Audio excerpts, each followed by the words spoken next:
guys, and welcome back to my channel.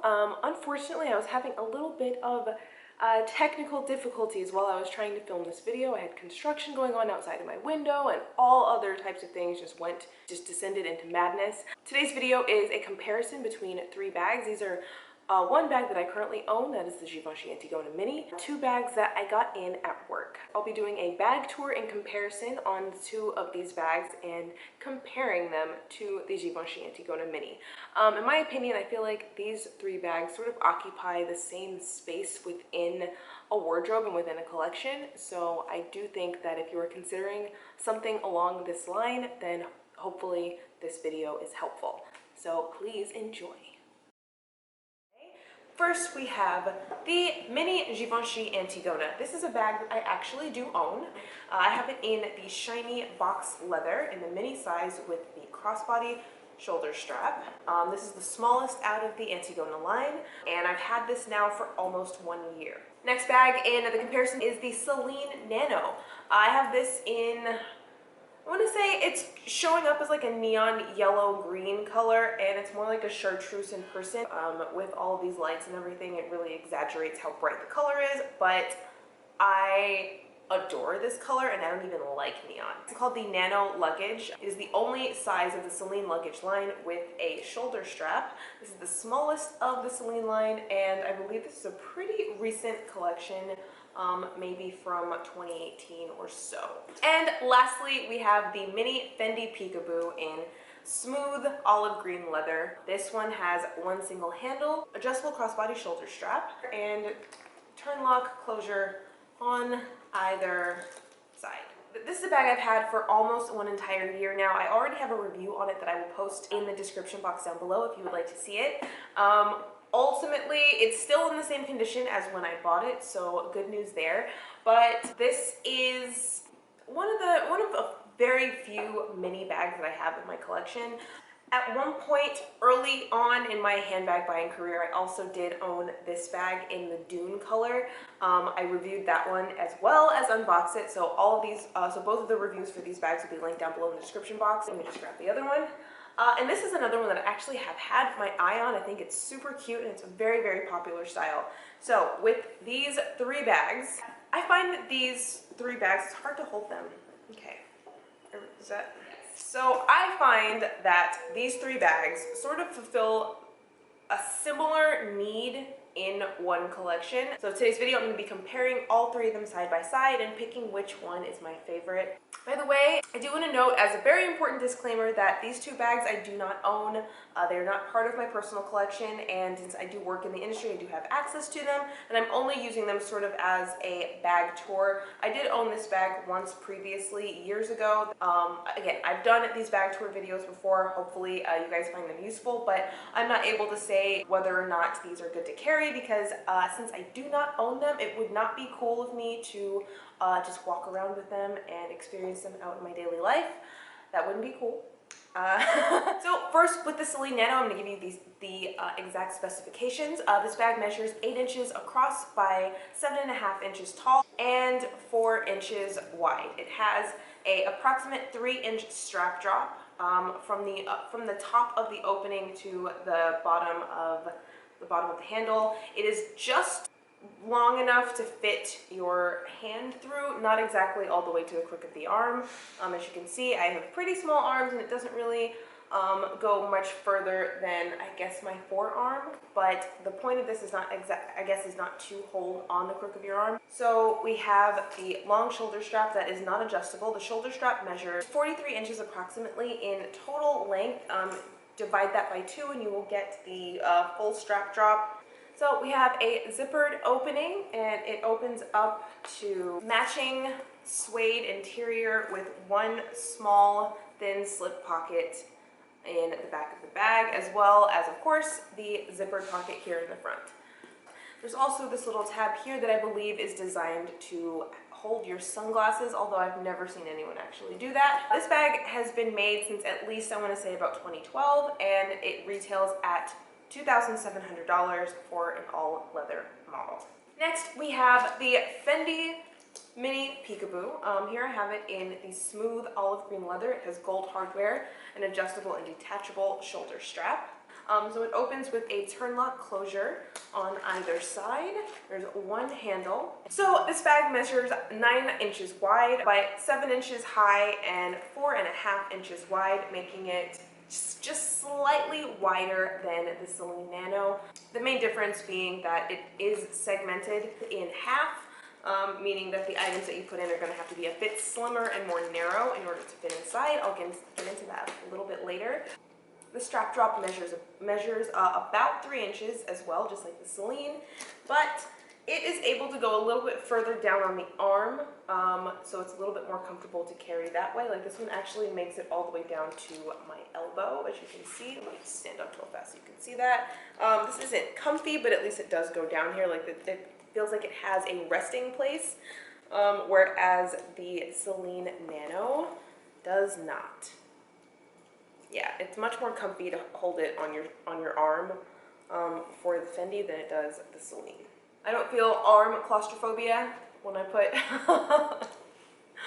my arm through this short little strap. So as far as the strap adjustments go, this is really adjustable. This measures all the way. It measures from approximately 38 inches long at the shortest length to all the way to 50 inches at the last adjustment setting. I don't know who or what that is intended for, but as you can see, when I put this crossbody, it goes almost down to my knees. So many adjustments available. However, on the shortest one, it does sit very comfortably and nicely on my shoulder. One thing I do like about this bag and the narrow strap is that it rests a little more easily on my shoulder. So on the inside of the Fendi Peekaboo Mini, we have 2 card slots along the interior. There's one that has a zipper, and then there's another one that's just a regular slip pocket. The one with the zipper is a bit bigger, and it does fit my Louis Vuitton card holder pretty well. The only issue I have with that, though, is that the Louis Vuitton card case that I use is one of the smallest card cases that I've ever seen. So it does tend to fit into almost anything, but seeing that it does have these card slots, especially the one on the other side, you may be able to forego a wallet entirely. I don't tend to do that, but it is an option available if that's something that is within your lifestyle. Of these 3 bags, the Fendi is the most expensive, coming in at a retail price of $3,390. This is a bag they've been making for several years. It's one of their classics, and I believe it comes in about 3 or 4 sizes, this being I'm going to call it the smallest one because there is like a micro peekaboo, but I think that's more of a bag charm. I don't know that anyone actually uses that as a bag, but it's 2019. Jacquemus exists, so you never know. I guess technically this is the second smallest size of bag. Lastly, we have the bag out of my own collection to compare it to, and that is the Givenchy Antigona Mini. I have in the box leather. It's a zip top closure, adjustable shoulder strap. This strap isn't very adjustable, but that's mainly considering the material that I bought it in. It is quite stiff, so it is a little bit hard to move the little spikes through the bag. I like to rest it on sort of like the middle ground of the strap. This bag measures 8.5 inches wide by 8 inches tall and 5 inches wide.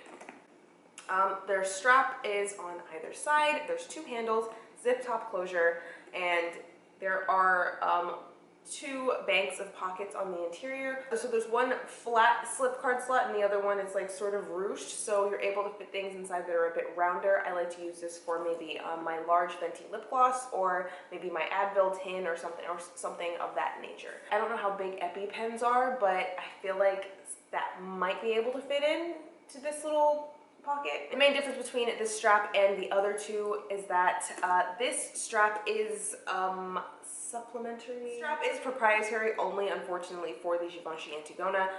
As you can see, it does not have a lobster claw clasp like most other bags do. You can only really use it on the Antigona, so that is definitely something to take under consideration. Normally when I buy a bag that has an extra strap, I do like the versatility of having an added shoulder strap, but this one does not allow for that, unfortunately. And also, the least expensive of all 3 of these bags is the Givenchy Antigona, coming in at $17.90 in US dollars plus tax. So, of the 3, I think I'm a little bit biased because given the opportunity to purchase all 3, I ended up purchasing one of them out of the 3. This definitely is my favorite, but I do think that there is something really special and different and cool about both of these 2 bags. Now, This one I did own previously, and I ended up selling it. This unfortunately is not the bag for me, but I will caveat that to say that everyone else who has owned this bag absolutely loves it. Pros and cons for me on the Fendi Peekaboo. Number one, I think it's a very classic style and shape. Considering the size, I think the capacity is great, especially for a mini bag. I happen to know that I tend to carry a bit more things than the average person does, which is why I tend to go for bigger bags. So this, again, is not the one for me, but I just happen to know that I'm a little weird in that way. Mini bags are not the thing that I do tend to go for. However, I am very impressed with what this bag is able to carry. I think it's cool that the strap is as adjustable as it is. Of the three of these bags, I think that the strap on this one is much better. I like that it's thin because it is, I find that it does stay on your shoulder a little bit better than the other two do because it is so much thinner. As far as cons go, my main con for this bag is the material this is made of is pretty delicate. Like, I am trying my best to not get any, like, you know, scratches or nail marks on it, and I do think that over time this is going to get much more slouchy. Again, personal preference note, so you know, check my bias at the door. Also, another thing to mention that this bag is the most expensive of the three. This bag retails at $33.90, which is almost double the price of the Givenchy Antigona. With this one, I have been through the ringer with the CELINE Nano. Like I said, I did own it previously. Pros and cons wise, I think this is one of the more popular bags out of these three. I think that there's just so much to love about this bag. What other people do tend to say about this bag is that it's great for, you know, comfortability, being on the go, and the amount of storage and capacity that you're and the amount of things you're able to carry inside of it. For me personally, I'm in love with this color. I've never seen it before, and I just find it to be really, really different. Obviously, I would caution you with color transfer from any dark denim, but the fact that the colors available in this, especially in the drummed leather, happen to be some of my favorite. Like, this is definitely my favorite bag out of any of these to try out in a bold color like this. I think that of course you can always get it in black, I think that's a little bit more fun to do something, to do a nice pop of color with it. So, being that this bag retails $2,700, it comes pretty firmly in the middle of these three bags. However, it does, capacity-wise, it does hold the least amount of items. It's definitely a lot more popular, and I think that this has a much better draw for the resale market than the Fendi Peekaboo. So my only knocks on this bag are that I personally am not able to get a ton of use out of the pockets on this bag, so especially this one here in the front. As you can see, it didn't fit my card holder, and I also have the smallest card holder in the world. I don't think that you can fit a credit card. I don't think you'd be able to fit a credit card. You might be able to hold change in here, but I don't really know why a person would do that. So as far as that goes, I would definitely knock this bag for the storage capacity as well as organization, just simply because you're not really able to fit a ton in here and the small amount of pockets that you are given. The other thing to note, and I didn't experiment on this with this bag, but I have reviewed this bag in the past, and once again that will be linked down below in the description box. But when you do go to carry this bag and it is weighed down with your things, you sort of lose the wings, which is the signature shape of this bag.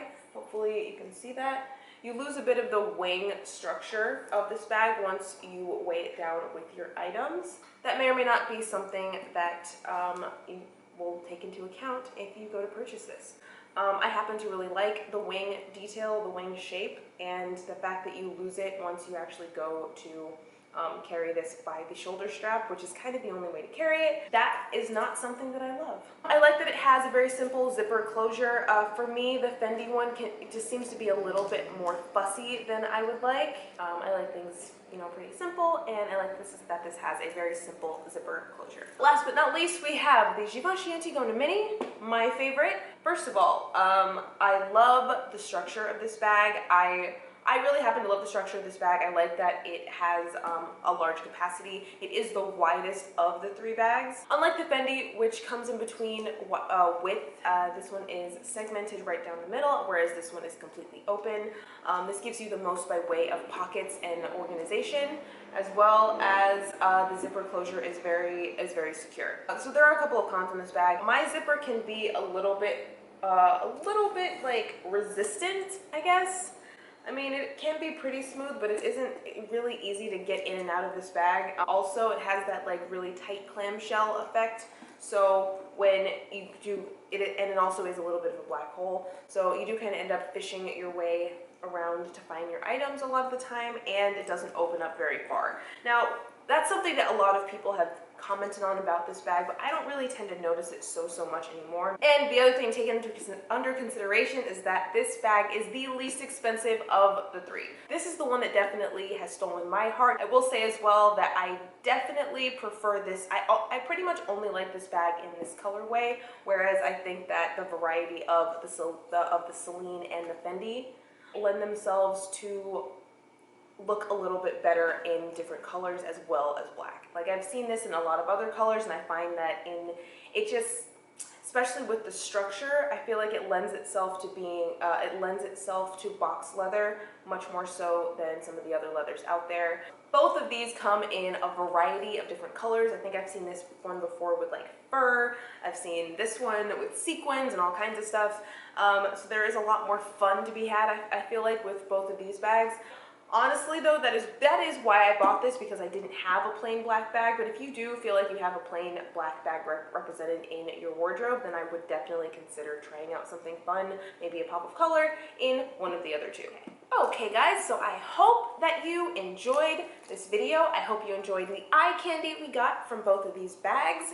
And I just want to let you know that these 2 I do have for sale. So if you are interested in either of these 2 bags, let me know. As a note, this is not for sale. It is my child forever, but these 2 I do have available for sale at the moment. So if you are interested, please either send me an email or DM me on Instagram, and I can give you all the details and specs about it. So if you have any questions, please leave them in the comment section down below. Also, let me know if you have any other requests of bag comparisons that you would like to see. I do find that of the 2 of these bags, the Givenchy and the Fendi, I think, are the most similar. I think that maybe a collection could do with one and not the other. So hopefully this video was able to help you in making your decision.